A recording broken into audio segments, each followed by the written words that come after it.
Olá pessoal, aqui é o professor Ramon Lamar. Vamos para mais uma pílula de química, hoje falando de pilhas, que é esse conteúdo importantíssimo dentro da eletroquímica. A pilha mais importante, que mais é cobrada em prova, e é um padrão que você deve procurar guardar na sua memória para resolver todas as outras que aparecem, é a pilha zinco-cobre. Normalmente, no exercício, na questão que aparece, eles te fornecem a equação de oxidação e o potencial de oxidação. Então está aqui a equação de oxidação, a gente sabe que é oxidação porque o zinco sólido, o zinco metálico, perdeu elétrons, né? Perdeu elétron é oxidação. Transformou-se num cátion, num meio aquoso, porque as pilhas acontecem no meio aquoso. E essa reação de oxidação tem um potencial padrão, né, de oxidação de mais 0,76 volt. Essa bolinha aqui em cima não é O de oxidação não, viu gente? Isso aqui é padrão. Quer dizer que isso é medido em condições padronizadas, 25 graus, uma atmosfera, soluções de concentração 1 mol por litro. Aqui embaixo nós temos a equação de oxidação do metal cobre, dando origem ao íon cobre 2+, em solução aquosa, e 2 elétrons. Então, perdeu o elétron é oxidação. Cá na frente aparece o potencial padrão de oxidação. Quer dizer, esse potencial sempre está associado à equação que foi dada. Tá certo? O ideal, né, o mais fácil que eu considero, é quando o exercício te dá potenciais de oxidação e equações de oxidação. Contudo, a maioria dos exercícios hoje em dia trazem para você, nos dados da questão, a equação de redução e o potencial de redução, que é justamente o inverso dessas duas equações, com o sinal do potencial trocado. Então, eu sugiro, para facilitar o aprendizado, você saber realmente o que você está fazendo, passar para a equação de oxidação, passar para potencial de oxidação. Então, se tiver equação de redução, potencial de redução, basta inverter a equação, colocar o produto no lugar do reagente, o reagente no lugar do produto, e trocar o sinal do potencial de positivo para negativo, de negativo para positivo. Tá? Isso é o mais fácil para fazer, você compreender o que está acontecendo. Por quê? Porque metais têm tendência de oxidar, metais têm tendência de perder elétron. Esse conceito é importantíssimo, tá certo? Muito bem. A montagem da pilha está aqui do lado, né? São dois recipientes, né? A gente chama de semicélulas ou semipilhas. Numa delas a gente coloca uma placa do metal zinco mergulhada numa solução aquosa que contém o íon zinco. Pode ser sulfato de zinco, como está aqui, nitrato de zinco, cloreto de zinco, não interessa. Interessa que tem o íon zinco na solução aquosa. Do outro lado, nós temos uma solução com o íon cobre 2+, que é azul em meio aquoso. Daí essa coloração azul bem forte é essa cor mesmo. Sulfato de cobre, nitrato de cobre, cloreto de cobre também não interessa. As duas soluções são unidas por um tubo contendo solução salina, isso é importante para o funcionamento da pilha. E as duas placas metálicas são ligadas por um fio, que aqui nós temos um circuito desligado. Quando ligamos o circuito, o amperímetro que está colocado aqui no meio, ou uma pilha, seja lá o que for, ela vai acusar a passagem de uma corrente elétrica. Aqui, nesse caso, elétrons vão sair da placa de zinco, os elétrons estão saindo dela, então eu considero ela um eletrodo negativo, cheio de elétrons, os elétrons estão saindo dela, passando lá pela amperímetro, ou pela lâmpada, e indo para a placa de cobre, que a gente vai chamar então de placa positiva, vai atrair esses elétrons, tá certo? E aí nós vamos ter todo o processo químico da pilha acontecendo, um fluxo de elétrons pelo fio, indo do zinco para o cobre, do polo negativo para o polo positivo, movimentando ali o ponteiro do amperímetro, acendendo a lâmpada, indicando a passagem da corrente elétrica.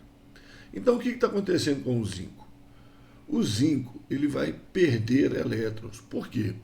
Porque na hora que eu olho as duas equações lá de cima, o maior potencial de oxidação é do zinco. Então, se o zinco tem maior potencial de oxidação, o zinco vai oxidar. É essa a ideia. Então, você vai pegar aquela equação do zinco, vai trazer ela direitinho aqui para baixo, sem modificar nada, mostrando então que o zinco vai oxidar. E a oxidação ocorre num eletrodo da minha pilha, que a gente chama de anodo ou ânodo. Então você simplesmente escreve a equação do zinco no ânodo, mostrando que ele está perdendo 2 elétrons. São esses elétrons que estão saindo aqui. E esses elétrons vão para o outro lado.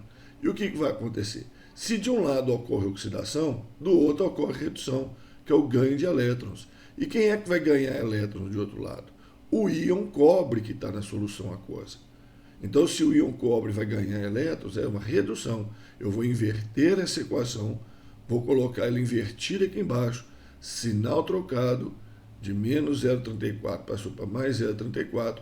Essa é a equação do que vai acontecer no cátodo, com outro metal que vai receber os elétrons. Quer dizer, na verdade, o íon dele vai receber os elétrons. Então, o íon cobre 2+, recebe 2 elétrons, vira metal cobre. Com isso, a gente observa uma série de modificações aqui entre a situação inicial, né, e a situação da pilha em funcionamento, a pilha sofrendo descarga. Então, a barra de zinco vai corroer, porque o metal zinco está virando íon zinco em solução aquosa.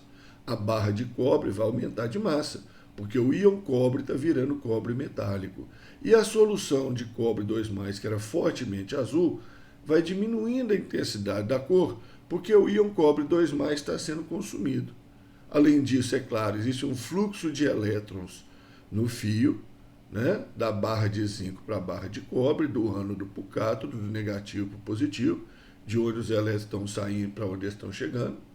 E existe um fluxo de íons, de ânions, na ponte salina, que não está representado aqui, pode ser o sulfato, por exemplo, que pode estar fazendo um fluxo de ânions inverso. Tá?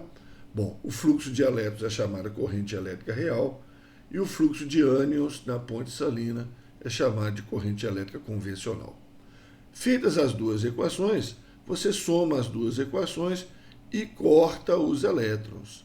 Corta os elétrons, tá certo? Muito bem. E aí você vai ter a equação final da pilha. Soma os potenciais, o de oxidação do zinco com o de redução do cobre, e você tem a diferença de potencial da pilha, mais 1,1 volt, também aparece com o nome aí de força eletromotriz. Agora, muita atenção para um detalhe. Quando você inverte uma equação, igual eu inverti aqui a equação do cobre, eu troco o sinal do potencial, de positivo para negativo ou de negativo para positivo, como for o caso, tá certo? Agora, se eu multiplicar a equação por um número, professor, para que eu vou fazer isso? Porque eu preciso de igualar o número de elétrons numa equação com o número de elétrons da outra, para eu poder cortar. Aqui não houve necessidade, porque era tudo 2 elétrons, tá certo? Mas se fosse 2 aí em cima e 1 aqui embaixo, eu teria que multiplicar tudo aqui embaixo por 2, menos o potencial. O potencial a gente não multiplica, porque o potencial é uma constante de cada elemento, de cada metal. Mas professor, mas quando eu estudei ΔH, a gente multiplicava. Pois é, porque ΔH é calorias ou joules por mol. Depende da quantidade do material. Aqui não é volt por mol, aqui não depende da quantidade do material. Então, não multiplique os potenciais. É isso, você chegou na equação. Na equação você percebe o metal zinco sofrendo oxidação, formando o íon zinco em solução aquosa, e o íon cobre 2+, sofrendo redução, formando o metal zinco, o metal cobre, que agarra lá na barra de cobre.